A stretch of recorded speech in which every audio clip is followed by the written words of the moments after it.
नमस्कार विद्यार्थी मित्रांनो, मी ऑफिसर या एज्युकेशन चॅनलमध्ये तुम्हा सर्वांचं स्वागत आहे.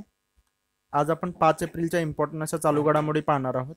तर लेक्चरला सुरुवात करण्याआधी नवीन नोटिफिकेशन आपण PDF आहे ती अवेलेबल करतोय. डिस्क्रिप्शन बॉक्समध्ये तुम्हाला याची जी आहे ती लिंक अवेलेबल असणार आहे, तिथून तुम्ही ती PDF डाउनलोड करू शकता. क्वेश्चन विथ त्याचं एक्सप्लेनेशन जे आहे त्याचं डिस्क्रिप्शन पूर्ण जे असणार आहे त्या PDF मध्ये अवेलेबल असणार आहे, ॲज इट इज आपल्या लेक्चरसारखं.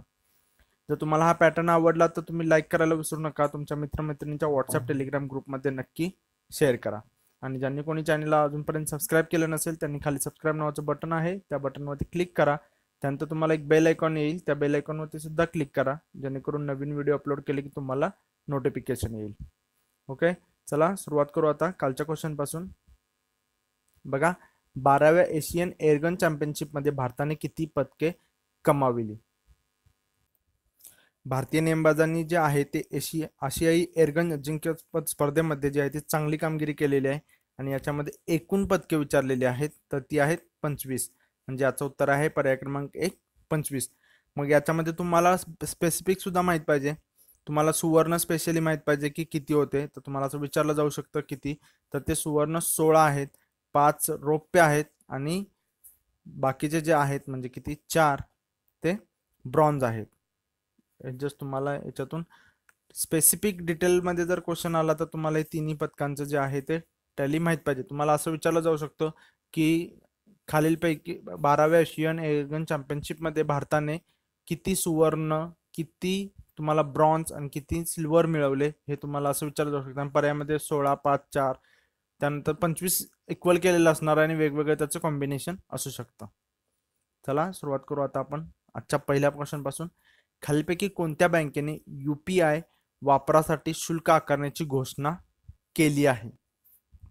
पहिल्यांदा UPI म्हणजे तुम्हाला माहित पाहिजे, बरोबर, युनिफाईड पेमेंट इंटरफेस. मग हे याच्या वापरावरती जे आहे ते आता शुल्क आकारलं जाणार आहे. आणि असं करणारी पहिली बँक कोणती आहे? तर असं करणारी पहिली बँक आहे कोटक महिंद्रा बँक. म्हणजे याचं उत्तर आहे पर्याय क्रमांक 4. आपण डिस्क्रिप्शन याचं बघू पूर्ण. तर बघा, कोटक महिंद्रा बँक आहे यांनी जे 1 मे 2019 पासून जे आहे ते UPIच्या व्यवहारांवरती जे आहे ते शुल्क आकारले जाणार म्हणून सांगितलेले आहे. मग याच्यामध्ये त्यांनी जे आहे ते क्रायटेरिया ठेवलेले आहेत. पहिले 3 UPI फंड जे ट्रान्सफर असणार आहेत ते विनामूल्य असणार आहेत. आणि त्यानंतर जे असणार आहेत बँक खात्यावर सर्व निधी हस्तांतरावरती शुल्क आकारलं जाणार आहे. तर बघा, 1000 रुपयांपेक्षा कमी किंवा आणि समान रकमेसाठी जे आहे ते 2.5 रुपये चार्ज असणार आहे. आणि 1000 रुपयापेक्षा जास्त पेमेंट मूल्यांसाठी जे आहे ते 5 रुपये जे असणार आहे ते चार्ज आकारला जाणार आहे. आणि हे जे आहे ते सर्व प्लॅटफॉर्मवरती जे असणार आहे ते लागू होणार आहे. UPI पेमेंट जे केलं जाणार आहे त्या सर्व याच्यावरती लागू होणार आहे. मग तुम्ही पेटीएम करा, फोनपे करा, गुगल पे करा, ट्रूकॉलर पे करा, काही वापरा, तुम्हाला जे आहे ते चार्जेस लागणार आहेत. 2.5 रुपये आहे ते 1000 किंवा त्याच्यापेक्षा कमी, आणि 1000 रुपयांपेक्षा जास्त असणार आहे त्याला 5 रुपये असणार आहे. इफेक्टिव्ह कधीपासून आहे हे पण लक्षात ठेवा, 1 मे 2019. बघू नेक्स्ट क्वेश्चन. लेह लडाख प्रदेशात सिंधू नदीवरील मैत्री ब्रिज सर्वात लांब सस्पेन्शन पूल कोणी तयार केलेला आहे? ओके, निलंबन इथं आलेलं आहे तर हे नाही, सस्पेन्शन जो आहे तो कोणी तयार केलेला आहे? ओके, तर हा जो तयार केलेला आहे तो भारतीय लष्कराने तयार केलेला आहे. ओके, अवघ्या नुसत्या 40 दिवसामध्ये केला गेलेला आहे. तुम्हाला याचं डिस्क्रिप्शन आपण बघू. तर बघा, ब्रिजचं नाव पण लक्षात ठेवा, मैत्री ब्रिज. त्याची लांबी बघा, 260 फूट लांबीचा सस्पेन्शन ब्रिज आहे. ओके, तुम्हाला इथे इमेज दिसत आहे. आणि याचं कामकाज जे आहे ते पूर्ण केलेलं आहे 40 दिवसामध्ये इंडियन आर्मीने, भारतीय लष्कराने. Next question. खेळामध्ये होणाऱ्या भ्रष्टाचाराला लढा देण्यासाठी ICCने कोणासोबत करार केला आहे? तर ICCने जो हा करार केलेला आहे तो इंटरपोल सोबत केलेला आहे. म्हणजे याचं उत्तर आहे पर्याय क्रमांक 1, इंटरपोल. आता इथे ICC आलेला आहे, इंटरपोल आलेला आहे, तर आपण दोन्ही विषय सुद्धा जाणून घेऊया. पहिल्यांदा आपण बघू की ICCचं काय आहे. ICCचं आपण दरवेळेला त्यावेळेला घेतलेच आहे. याची जी स्थापना आहे ती 1909 साली झालेली आहे, इम्पेरियल क्रिकेट कॉन्फरन्स म्हणून. इथे दिलेलंच आहे बघा, 1909 ते 65. 1965 पासून झाली त्याचे नामकरण झालं, इंटरनॅशनल क्रिकेट कॉन्फरन्स झालं. ओके, आणि 1989 नंतर जे आहे ते याचं ICC मध्ये रूपांतर झालेलं आहे, त्याचं नाव बदललं, इंटरनॅशनल क्रिकेट काउन्सिल झालं. याचं हेडक्वार्टर बघा दुबईमध्ये आहे. त्यानंतर सीईओ कोण आहेत, सीईओ आत्ताच नेमणूक झाली, आपण ऑलरेडीच घेतलेला आहे. चेअरमन कोण आहेत, शशांक मनोहर आहेत. ओके, आता आपण जे आहे ते इंटरपोल विषयी थोडक्यात बघू. तर बघा, इंटरनॅशनल क्रिमिनल पोलीस ऑर्गनायझेशन म्हणजेच इंटरपोल म्हणून याला ओळखलं जातं. इंटरनॅशनल क्रिमिनल पोलीस ऑर्गनायझेशन स्थापना बघा की झालेली आहे 1923 साली झालेली आहे. याचं जे हेडक्वार्टर आहे ते फ्रान्स लिओन येथे आहे. ही एक आंतरराष्ट्रीय संस्था आहे जी की जगभरामध्ये पोलीस कोऑपरेशनची सर्व्हिस प्रोव्हाइड करतं. ओके, इथे तुम्हाला दिसत आहे त्यांचा लोगो जो आहे तो Interpol, International Criminal Police organisation.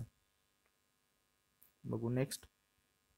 SEBI हे खालीलपैकी कशाचे संक्षिप्त रूप आहे. आता तुम्ही म्हणाले सेबी हे कशावरून घेतलेलं आहे, तर आपण तुम्हाला पुढे गेल्यावरती कळेलच हे का घेतलेलं आहे. तर पहिल्यांदा आपण याचं उत्तर बघू. सेबी तुम्हाला ऑप्शन दिलेले आहेत बघा, असा टाइप ऑफ क्वेश्चन तुम्हाला एक्झाम मध्ये बनू शकतो. तर सेबी जे आहे ते security and exchange board of India, बरोबर. कारण आता सेबी म्हटलं ना की तुम्हाला कळेल की स्टॉकच्या रिलेटेड आहे, मग तुम्ही म्हणू शकता की stock exchange board of India, पण काही जणांचं एक्झाम मध्ये चुकू शकतं, तर हे चुकीचं आहे security and exchange board of India. आता हे तुम्ही फक्त सेबी बघितलं की आपल्याला लक्षात येतं, पण ज्यावेळेला असे 4 मिक्स पर्याय येतात त्यावेळेला थोडंसं कन्फ्युजन होण्याचे चान्सेस असतात. ओके, तर security exchange board of India आपण बघू याच्याविषयी. तर बघा, हे घेण्यामागे काय होतं, पेटीएम मनीला जे आहे ते स्टॉक ब्रोकिंग सर्व्हिस सुरू करण्यासाठी सेबीकडून मंजुरी दिली गेलेली आहे.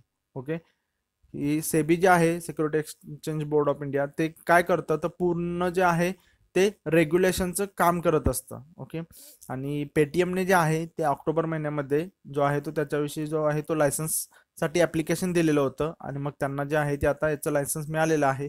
पेटीएम मनी जे आहे ते NSE आणि BSE नॅशनल स्टॉक एक्सचेंज आणि बॉम्बे स्टॉक एक्सचेंजची त्यांना जे आहे ते सदस्यत्व आता मिळालेलं आहे. ब्रोकिंग ऑपरेशन्स जे असणार आहेत ते हाताळण्यासाठी आता ती एक टीम तयार करतील, म्हणजे प्लॅटफॉर्म तयार करतील, बरोबर. आता तुम्ही बघत असाल बाकीचे जे असतात HDFC सिक्युरिटी आहे वगैरे वगैरे, जे प्रत्येक बँकेचे असतात, ICICI असेल, तर तसंच आता पेटीएम मनी सुद्धा हे त्यांचं प्लॅटफॉर्म तयार करेल, आणि मग ते लोकांना तिथून स्टॉक्स बाय वगैरे असणार आहे ते करू शकतील तिथून. मग बघा, ब्रोकिंग सर्व्हिसेसमध्ये ते जे इन्व्हेस्टर्स असणार आहेत त्यांना कॅश सेगमेंट आहे, डेरिव्हेटिव्ह आहे, एक्सचेंज ट्रेडेड फंड आहे, म्हणजे हे जे जे आहे ते सेगमेंट्स आहेत की ज्याच्यामध्ये ते ट्रेडिंग करू शकणार आहेत. डेरिव्हेटिव्ह आहे, ऑप्शन्स आहे, फ्युचर्स आहे, मग याच्यामध्ये ते आहे ते ट्रेडिंग करू शकतील आता त्याच्यामधून. ओके, बघू नेक्स्ट.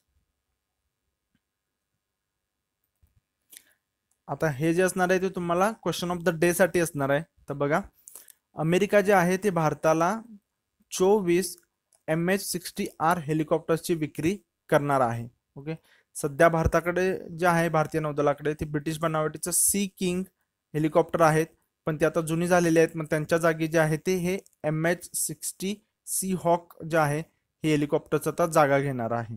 ओके, आणि याच्यावर म्हणजे ते बाईंगसाठी जे होतं भारत, आता ते भारतीय नौदलासाठी ते ऍप्लिकेशन दिलं गेलेलं होतं, आणि ते अमेरिकेकडून त्याला आता मान्यता मिळालेली आहे.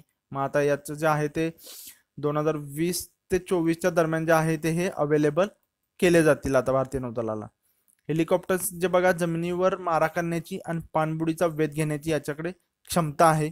अमेरिकेची लॉकहीड मार्टिन या हेलिकॉप्टर जी कंपनी आहे त्यांच्या माध्यमातून हा व्यवहार होत आहे, आणि याचे जे अमाऊंट आहे ती लक्षात ठेवा, $2.6 अब्ज एवढा आहे. कंपनीचं नाव लक्षात ठेवा, लॉकहीड मार्टिन. ओके, बघू आता याच्यावरती क्वेश्चन ऑफ द डे. नौदलासाठी उपयुक्त ठरणारी 24 MH-16 सी हॉक ही बहुउद्देशीय हेलिकॉप्टर भारताला विकण्यास खालपैकी कोणत्या देशाने मान्यता दिली आहे. आशा करतो तुम्ही याचा आन्सर जे आहे ते कमेंट बॉक्समध्ये मेन्शन कराल, आणि तुम्हाला हे लेक्चर जे आहे ते युजफुल वाटलं असेल, इम्पॉर्टंट वाटलं असेल. भेटू पुढच्या लेक्चरमध्ये, तोपर्यंत धन्यवाद.